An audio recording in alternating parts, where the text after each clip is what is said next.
morning everyone. Maraming salamat sa pupunta niyo dito. And nagpapasalamat ako sa mga sumuporta sa Totoy Bato. Thank you. Thank you, Kiko. Maraming salamat sa pagpunta niyo dito lahat. I'm so grateful that you're here at maraming salamat sa pagmamahal. Yeah. Jago? Ayun, unang-una gusto kong pasalamat sa itong press, sa mga tao na gumawa ng oras para magpunta dito ngayong araw para sa grand finale press ko ng Totoy Bato. At sa lahat na nagmamahal kay Dwayne, maraming salamat. Yes! Sir Jano? Okay naman. Message sa Dami na kanila. nila sinabi! Sinabi ka lang! I-English mo na lang para Yeah, thank you so much to all our friends from the press. Maraming salamat for making time para sa aming finale ng mahal naming show na Totoy Bato. Maraming salamat. Thank you, Ellie. Unang-una, maraming salamat sa mga nandito ngayon. At maraming salamat sa mga Dami na naniwala. lang. Dami. Sa mga naniwala sa show na to. Maraming salamat. And thank you, Billy. And of course, our directors are here po. Hello, good afternoon. Direct Albert. Hi, Direk. You can say hi. Yes, good afternoon. Maraming salamat sa lahat ng sumuporta sa Totoy Bato. We had a good run. Maraming salamat sa mga kapatid namin, mga kasama sa press. Maraming salamat sa pagsama sa amin simula hanggang sa dulo. Okay. Si Sir po. As ang aking co-director, Yes. si Direk Hindi po artista yan, hindi po artista. Mukhang artista. Kala ko po artista. Direk, kahit po. Message po. Nagpapasalamat lang ako sa lahat ng sumuporta sa Totoy Bato, isa. And then sa aking mga professional na artista, and then sa aking director na si Direk Albert. Maraming salamat po. Yan, thank you po.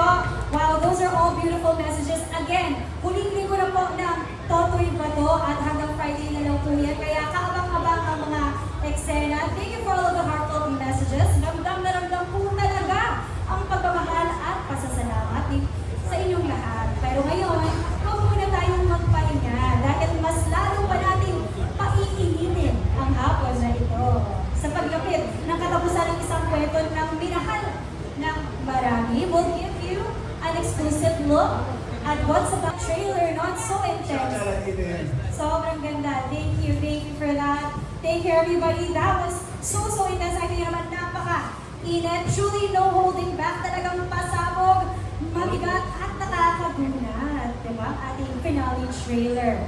And what I've learned from the cast of Totoy Bato, mga kapatid, is very close sila sa set. Kung makikita nyo, very good character sila syempre sa show nila, pero magsasad, grabe yung closeness nila.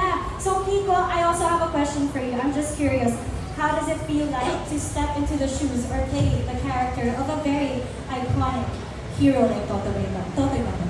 Isa pong karangalan na to be able to Tagalog. Isa pong karangalan na magampanan ko ang isang karakter kagaya ni Totoy Bato na ginampanan nga ng ating idol na si FBJ at of course ni Robin Padilla. So, yeah, just blessed and honored and gusto ko lang pasalamat sa lahat ng mga boss ko. Yeah, I hope I did a good job. Kakayanin natin. Yeah, you definitely did. Another follow-up question. What was the best part about playing Totoy Bato for you? Yung pinakamagandang part doon is yung makasama ko yung team ko ulit. Yeah, kasi dikit siya eh. Lumuhod and Totoy was like parang isang buong experience siya. Tapos it's like being with the family, tapos sinubog ka nila para maging isang magaling na artista or the best you can be. And yeah, maraming salamat Direk Albert, Direk Ambo, my whole team, Tita Maru, Ate Luver, Kuya Jet, and of course, Viva, Boss Vic, TV5. Yeah, I just want to say thank you to everyone. It's been an honor. Thank you, Kiko, for that wonderful message. Ngayon naman po, ang question ko po is for Direk Albert. After everything we've seen, Direk, we know our media friends have a lot of questions as well. So ngayon po, it's time to hear from you po. Ang kaming tanong is, syempre naman ang question ko, pero how can you, oh there you go. Paano po yung ina-approach yung pag-reimagine ng isang Carlo J. Caparas legendary story in a way that feels fresh and relevant for today? Actually, I tried to approach it na parang tabula rasa, meaning parang blank paper. Kasi alam ko naman na nagawa na siya ng ilang beses. Di ba yung huli, yung si Senator Robin nga yung gumawa. Pero of course, bilang isang writer din, sinubukan ko pa rin i-incorporate maging totoo dun sa kung paano siya ginawa ni Direk Carlo J. And nakatulong rin ng malaki na meron kaming pag-uusap ng mga anak ni Direk Carlo. Kasi syempre, kailangan pa rin natin i-respeto kung ano talaga yung vision niya. And at the same time, kasi kami parang kami buong pamilya rito eh. Nilagpasan namin kung ano lang yung parang showbiz o taping relationships. Halimbawa sila Diego, sila Andoy, si Kiko, sila Billy, parang mga naging anak-anakan ko na. So, yung collaboration matindi. And of course, magaganda rin yung input ng mga veteran actors na kasama ko. Si Yula, si Montogliado, si Art. Kasi ako, kagaya ng sinasabi ko kahit noon pa na ang paggawa ng pelikula o ng teleserye ay isang collaborative efforts. Walang nag-iisang may monopoly ng right ideas. So I tried to approach it in a very collective manner. Kung sino may magandang inputs mula sa pinakamababa hanggang pinakamataas, kinukonsider namin. Thank you, Direk Albert. So very, very open pala si Direk. Very collaborative din. Akin ang pagkatrabaho dito sa Totoy Bato. And we have so much to look forward to. But I know at this time, our friends from the media have questions for our cast. So now, it is time to hear from all of you. We officially open the floor for our friends from the press. From behind the scenes secrets, character journeys, emotional moments, and of course, the big question everyone wants answered. So with that, let us start our question and answer. So we have some friends from our media that will be starting the questions. Who did we start with? Okay, sir, yes. Hi, Maui. Hi, sir. Thank you, Maui. Yes, good afternoon. Congratulations, syempre, sa buong cast and crew ng Totoy Bato. Syempre kay Kiko. Kiko, syempre si Punks is real ngayon, di ba? Ano yung talagang memories na hindi mo makakalimutan? Kasi sa inyo, ito talaga yung bumuo na mag-iisang taon na, di ba? Along with Andrew, of course. Okay.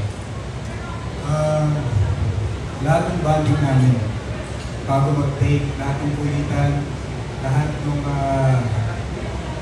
late hours na yung paano kami nag-rally together. Grabe. All I can say is, we rally together as a team. Kaya siya siguro ganyan kaganda yung quality ng show. Kasi isa kami buong unit na nagtatrabaho para sa isang magandang project. So, I guess that's yung love namin lahat para sa project, yung love namin lahat para sa trabaho, yung eagerness namin na gumawa ng content na ipagmamalaki ng Viva ng TV5. Thank you, Kiko. Yes, my next question for Diego. Diego, syempre, tinanggap ka ng mga tao talaga dito as napakita mo talaga na pwede ka talaga maging kontrabida. Siyempre, are you seeing yourself na pumanap na more kontrabida roles and kumbaga, mas na-enjoy mo ba yung pagiging kontrabida ngayon? Definitely, mas open ako sa idea na mag-play ulit ng kontrabida. Iba naman kay Dwayne. Siyempre, kahit na naman ibigay sa akin, iba to sa akin, bida, kontrabida, papayag naman po ako doon. Pero isang malaking stepping stone to sa career ko na makapag-play naman ng bad guy. And mas maraming pwede gawin ng ang kontrabida. Pwede ka maging siraulo, pwede, hindi ikaw ang laging mabait. So, na-enjoy ko talaga siya. Sa una, Saka sa totoong buhay, salbahe ka naman. ay! Hindi na alam yun. For once, hindi ko kailangan magpang-crop na mabait ako. Parang gano'n. Kasi Siyempre joke yun, pero I enjoyed it dahil ito yung ensemble namin. Sinabi ni Kiko sa akin nung simula ko lang, Diego, gusto ko talaga na ikaw maging kontrabida ko. And to be honest, at the end of it now, I'm happy. I'm happy na ito yung nangyari. So yes, definitely, open pa ako sa mga kontrabida roles. Last na lang, for Kiko and Diego. Ang tindi ng mga fight scenes nyo, parang hindi kayo nauubos ng fight scenes, di ba? So, nagle-level up lagi, lalo yung pareho kayo nakahubad, yung laki ng katawan yung pareho. So, parang how did you prepare? Nagkasakitan ba kayo in the scene? Ano yung mga hindi nyo makalimutan doon sa mga fight scenes nyo? Sige, ako po na. Malaki nang inanakit ko dito kay Kiko.